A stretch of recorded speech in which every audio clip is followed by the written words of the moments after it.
In the northern part of Ghana, in a village called Tamale, there lived a quiet girl named Adama Agumen. From the day she was born, people noticed her eyes, a strange ash-gray color, unlike anyone else in the village. Her eyes made people talk. Some believed she carried a curse. Others said she brought misfortune wherever she went.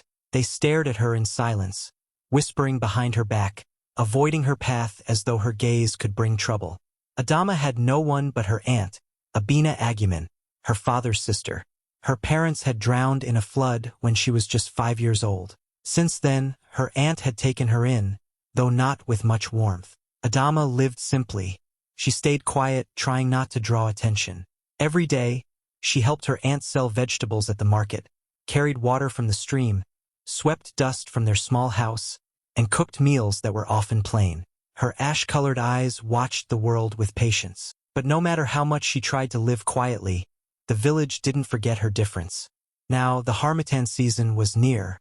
This was the time of year when the sky turned white with dust, and cold winds blew from the desert. Everything, houses, trees, even skin, became coated in a fine layer of dust. It was a season the villagers both respected and feared. And as the wind began to blow stronger each day, the villagers' whispers about Adama grew louder. They glanced at her pale eyes and shook their heads, saying, "She brings the wind." As if the ash color in her gaze stirred the Harmattan itself, Adama heard them. She felt it in the way people stepped away from her shadow. But she stayed silent, hoping it would pass. Her heart wished only to belong, to be accepted like everyone else. Yet in the cold wind and dusty air, it felt like even the sky was against her. The days ahead would show just how much one season could change everything. One evening, as the Harmattan wind howled louder than usual, Adama walked back from the market with dust clinging to her skin. The sky was gray, and people stayed indoors. But in the middle of the village square, her Aunt Abina stood shouting. Her voice rose above the wind. "Adama brings the bad winds," she cried, pointing at Adama with shaking hands. "My crops have failed since she came here. Look at her eyes." "Which eyes?" Villagers peeked from behind their doors. Some stepped outside, their faces hard and cold like the dry wind. Whispers turned into agreement. They didn't trust Adama's ash-colored eyes. To them, she wasn't just different. She was dangerous. Adama stood frozen. Her heart pounded in her chest, but she said nothing. She didn't know what to say. The air felt heavy with dust and fear. No one defended her. No one told Abina to stop. They all believed the same thing. Adama was the reason for their bad luck. That night, as darkness fell and the wind grew colder, Abina locked the door of their small house. Adama stood outside, clutching her thin cloth tightly around her shoulders. "Auntie, please," she whispered, knocking softly. But there was no answer. The wooden door stayed shut. The wind pushed against her like cold hands, and dust stung her eyes. Her feet were bare. Her skin shivered. Still, no one from the village came to help. Adama found a corner near the house wall and curled up, knees pulled to her chest. Her ash-colored eyes stared into the dark, wide and afraid. The Harmattan dust covered her hair, her skin, her clothes. Her lips cracked from the dry air. Hours passed like this, the wind howling, the dust swirling, and Adama left all alone. By morning, the sun rose pale behind a curtain of dust. But something inside Adama had changed. As she opened her eyes, she knew she couldn't stay. The village had turned its back on her. It was time to leave, even if she had nowhere to go. As the sun rose, pale and hidden behind the Harmattan dust, Adama opened her eyes and knew she couldn't stay. Her aunt had locked her out, the village had turned away, and no one would offer her shelter. With nothing but the clothes she wore and dust in her hair, she walked away from Tamale. Her feet ached against the rough, dusty road. The dry air made her cough, her throat sore and cracked. Still, she kept moving, one step after another, not knowing where she was heading, just knowing she had to leave everything behind. For days, Adama walked. The Harmattan winds didn't stop, blowing dust into her eyes and mouth. Her stomach ached from hunger. When she found small streams, she drank the cold, clear water with both hands. When she saw wild fruits on low trees, she ate carefully, tasting them like they were gold. Her clothes became dirtier, her skin rough from the wind, but she didn't give up. At night, she slept curled under trees or along the roadside, using stones as pillows. Fear followed her, but so did something else, quiet strength. Then one afternoon, her legs finally gave out. Her body dropped beside the road, too weak to move. Her vision blurred. Dust covered her like a second skin. That's when a truck slowed to a stop beside her. A man jumped down, calling out, "Hey, are you alive?" It was Kwame Mensah, a truck driver heading to Accra. His hands were rough, but his voice was kind. He picked Adama up gently, wrapped her in an old cloth, and placed her inside the truck. Kwame didn't leave her there. He drove all the way to Accra, giving her water and food as she slowly woke up. When Adama opened her eyes, she wasn't on the roadside anymore. She was in a city full of lights, tall buildings, and busy streets. The sky was still dusty, but this time, it felt different. Here, everything was new. Her life was about to change. When they arrived in Accra, Kwame took Adama to a small shop tucked between busy streets and noisy traffic. The shop smelled of fabric and thread, with bright colors hanging on display. There, Kwame introduced her to his sister Esai Mensah. Esai had warm eyes and quick hands, always busy with scissors and sewing needles. When Kwame explained Adama's story, Esai didn't ask too many questions. She simply nodded, handed Adama a bowl of warm rice and said, "You can stay here." For the first time in days, Adama slept in a real bed. The room was small, just a mattress in a corner, but it felt like a palace to her. Each morning, she helped sweep the shop, fold fabrics, and watch ESI work. Slowly, the noise and speed of the city stopped feeling scary. Here in Accra, no one pointed at her ash-colored eyes. Instead, some people even smiled and said, "Your eyes are beautiful. Where are you from?" Their words didn't carry fear, only curiosity. ESI noticed how Adama's hands moved carefully, her eyes watching every stitch. One afternoon, ESI placed a needle and thread in her hand and said, "Try." It wasn't easy at first. The thread slipped, the cloth bunched up.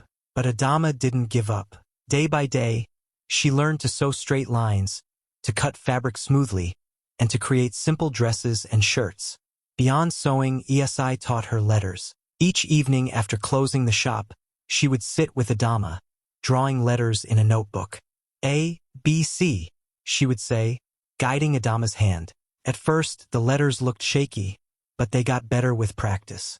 Learning to read signs in the city, write her name, and count money opened new doors. For Adama, this was more than just learning skills. It was building a new life. With each stitch and each word she learned, Adama felt her past growing smaller behind her, and her future slowly taking shape in this city that had opened its arms to her. Years passed quickly in the city. Adama spent her days sewing in ESI's shop, her fingers moving faster and neater with each piece of cloth. By the time she turned 20, she wasn't just helping anymore. She was designing her own dresses and shirts. Her skills had grown so sharp that customers started coming and asking for clothes made by the girl with the ash eyes. Her designs were different from others. She chose soft, dusty colors, pale grays, faded browns, and sandy whites, all inspired by the Harmattan winds she had grown up with. But Adama didn't stop there. She wanted to learn more than just sewing. She wanted to run her own business one day. So she saved money from every dress she made and enrolled in a local business school. The classes were not easy, but Adama pushed through. She learned how to manage money properly, how to speak clearly to customers, and even how to use the internet to show her work to the world. Her notebooks filled up with plans and sketches. Slowly, she was becoming more than just a tailor.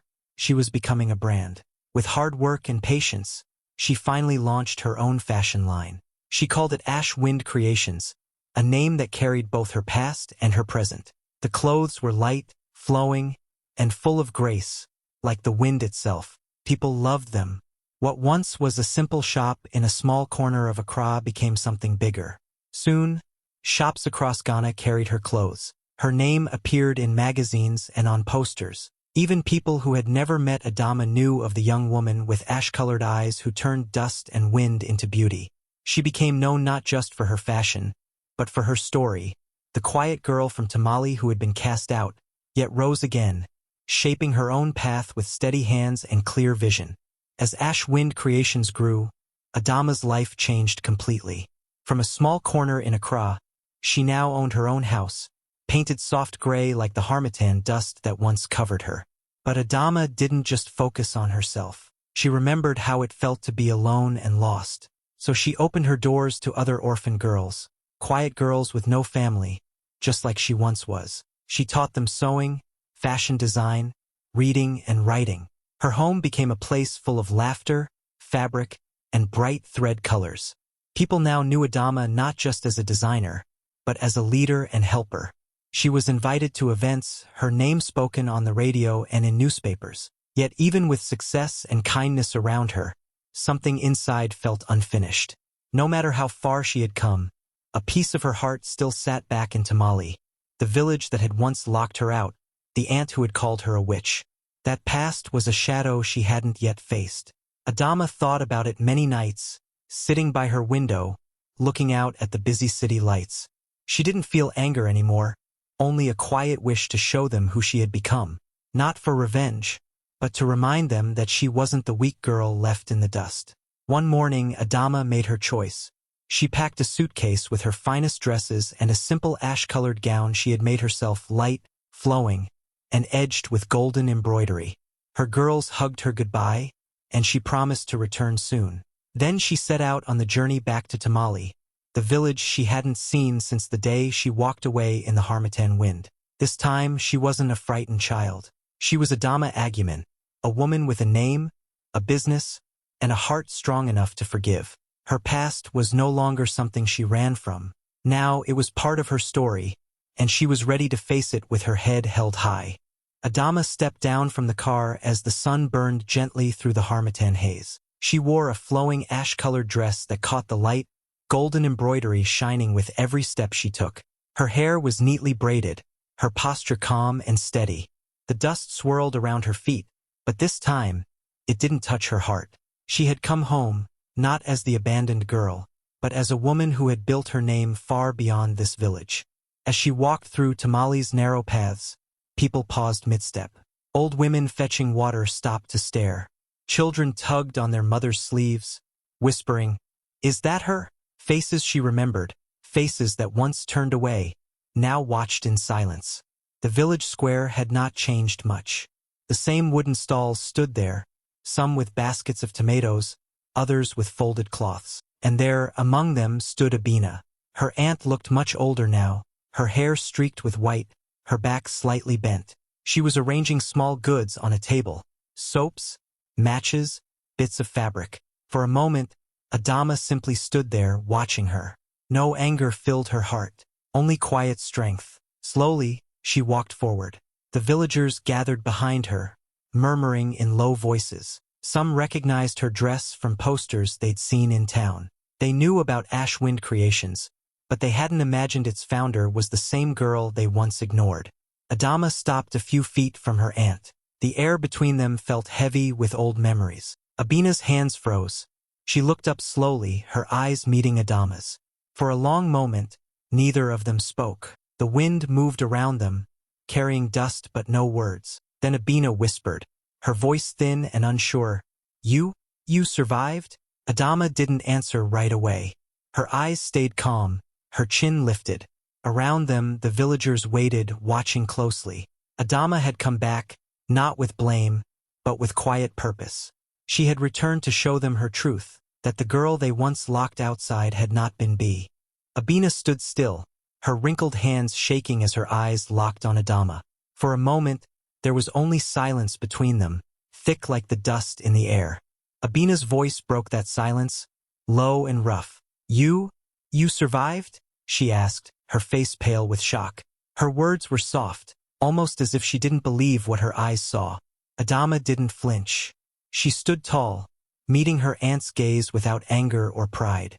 Her voice was steady as she replied, "Not just survived. I have lived, grown, and built my name." The villagers, now gathered all around the square, whispered among themselves. Some were ashamed. Others were simply surprised to see her alive, dressed in fine clothes, not the lost girl they remembered. From the crowd, the village chief stepped forward. His robe brushed against the dusty ground as he walked. He looked Adama up and down before asking, "What brings you back here, after all this time?" Adama took a slow breath, then spoke loud enough for everyone to hear. Her words were simple but clear. "I want to build a training center here, for girls like me, so no one is left outside in the dust again." Her voice didn't shake. Her eyes didn't drop. She meant every word. There was no anger in her tone, only purpose. The village went quiet again. Even the wind seemed to pause. People looked at each other, unsure of what to say. Abina's eyes dropped to the ground. Her shoulders sank, her voice smaller now. I didn't know," she murmured, full of regret. But Adama didn't answer her right away. This wasn't about blame anymore. It was about changing the village's story, so no other child would face what she had faced. Slowly, heads began to nod. Women whispered blessings under their breath. Men clapped their hands softly. Adama had not come back as a witch. She had come back as a builder, a name carried by the wind, stronger than any dust that once covered her. With her success and business strength, Adama wasted no time. She gathered her resources, called on her business contacts, and soon construction began in the heart of Tamale. Where there was once only dust and empty land, now stood the Harmattan Center. A clean, wide building painted in soft ash colors with golden signs shining in the sunlight. It wasn't just a place for sewing. It became a school and a shelter. Girls from Tamale and nearby villages came, carrying their small bags and big hopes. Some had no parents. Others had been called names or pushed aside, just like Adama once was. But inside the Harmattan Center, they found sewing machines, books, and warm beds. They learned to sew dresses, read and write, and manage money, just as Adama had learned years ago. The center grew busy every day, filled with the sounds of laughter, stitching, and pages turning.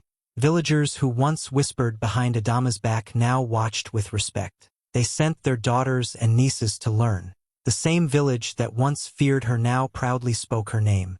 Ash Wind Creations even opened a small shop beside the center, where the girls' clothes were displayed and sold. One quiet afternoon, as the wind brushed softly through the village, Abina appeared at the door of the center. She was older now, frail, with tired eyes and slow steps. Her voice shook as she said, "Adama, I came to ask for forgiveness." For a moment Adama said nothing. She looked at the woman who had once locked her outside in the cold, who had left her to the wind. But there was no anger in her. Her heart had already moved past that long ago. Adama simply replied, her voice gentle and steady, "The wind does not carry grudges." Abina lowered her head in silence, understanding. From that moment, Tamale truly changed. The village was no longer marked by fear or blame. It became known as the place where dust turned into something beautiful, a village carried forward by the name Adama Agumen, and the girls sh. Now in Tamale, when the Harmattan winds blow and dust fills the air, no one hides indoors in fear anymore. Instead, people step outside wearing dresses, shirts, and head wraps made by Ash Wind Creations. The same dusty colors that once brought whispers of curses are now seen as symbols of pride and beauty. Children run through the streets, their clothes flowing like the wind, and elders sit under trees sharing stories of the girl with ash-colored eyes. Her name, Adama Agumen, is spoken with respect. Her journey from the abandoned girl outside the village walls to a name known across Ghana has become a story every child in Tamale knows by heart. They say she turned dust into beauty, pain into strength. Her training center stands tall in the middle of the village, always busy with new faces learning skills and building new lives. Even those who once feared her eyes now smile when they pass her picture on shop signs or see her dresses displayed in windows. Adama never asked for revenge or held on to anger. She gave her village something greater: hope, opportunity, and a second chance for every girl who once felt unwanted. Abina, now just a quiet old woman, sometimes sits outside the Harmattan Center, watching the girls sew and laugh. No one speaks of her past mistakes loudly anymore. The village has moved forward, just like the wind that never stays still. And whenever visitors or new girls arrive at the center, the villagers always tell the same story to explain who Adama really was. It starts the same way each time, with voices full of wonder. Her aunt locked her out during Harmattan season, calling her a witch, but years later, Her return changed the village. That story now floats in the air like the Harmattan wind itself, carried from one mouth to another, from one village to the next. Adama's name is no longer a whisper of fear. It is a song of strength that even the wind remembers.